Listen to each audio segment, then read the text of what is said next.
Rodgers' Inheritance. He's 42. Yeah. I know. No more bunnies! Ah! And yet, I mean, it was very popular writing all these articles and stuff, but at the time they didn't make money, I guess, doing that. At least he died rich. So I do have a quiz question associated with this, and I can't remember what it is.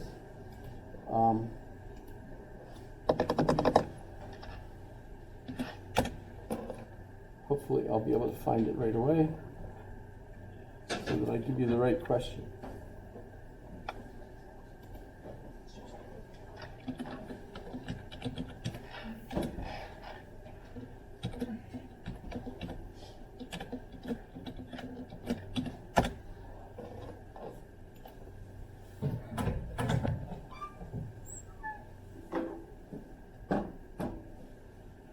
Isn't this crazy? All this stuff. What course is this? This one.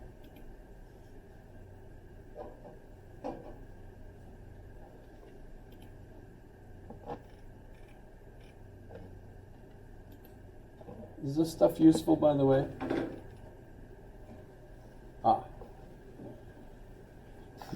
I thought that was the question. The first question then, or the quiz question for today is, what do you think Kierkegaard means by the night of fear and trembling?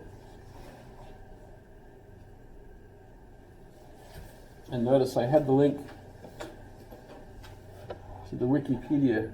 You can actually go, I think they have the English versions of Fear and Trembling online. There's an interesting dilemma that the translations of Kierkegaard into English are owned by a couple of folks who don't want to release them. I'm sorry? Yeah.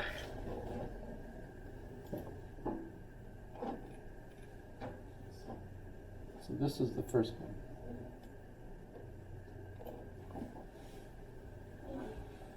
Yes, Ellie. Is the second one available? The second one is right there. Yes, that will be the second one. And that's for when we talk on Wednesday about Karl Marx. How do communism and socialism differ? There are a lot of people complaining that Democrats want to change our government into a communism, etc. Other people explain, well, we do have lots of socialism. For example, I collect Social Security. Guess what? That's, I think, a socialist kind of program. We have Medicare and Medicaid, which are government-supported medical programs, which mean they're socialist. We have things like unemployment insurance, and we have bank insurance, which we just saw in the news last couple of weeks, thanks to the bank collapsing in California and elsewhere, since that wasn't the only one. Those are all socialistic programs. Go figure.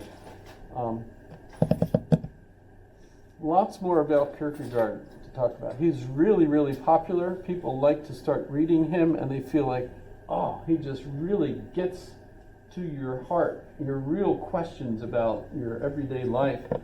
The trouble is, he can become addicting, and it's very bad for you. It's like really depressing music. At the beginning of the semester, we became really depressed afterwards. Yeah, he's very depressed. Student. He might have also been bipolar.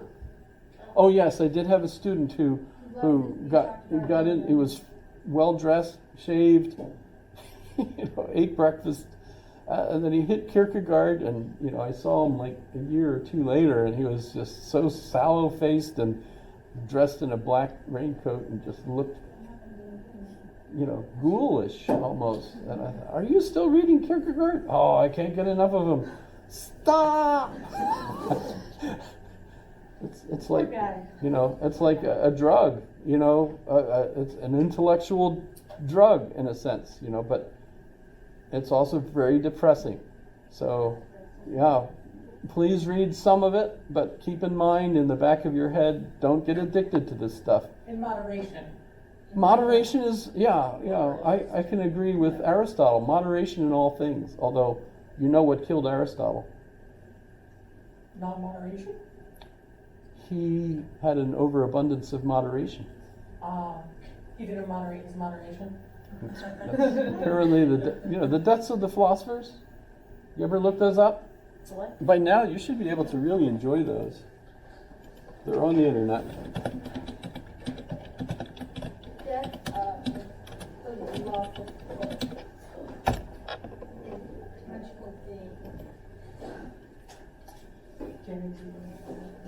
That's a list. What's the death of philosophers? Actually, this looks like the real list. Kidney stones, who died of kidney stones? Where was it? Who said Epicurus? I think Epicurus. I want the jokes. Yeah, sometimes you can't just be them out. No surgery. Huh?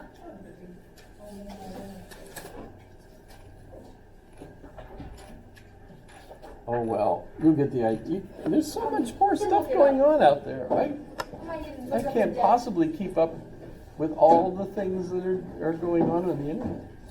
Karl Marx Yeah.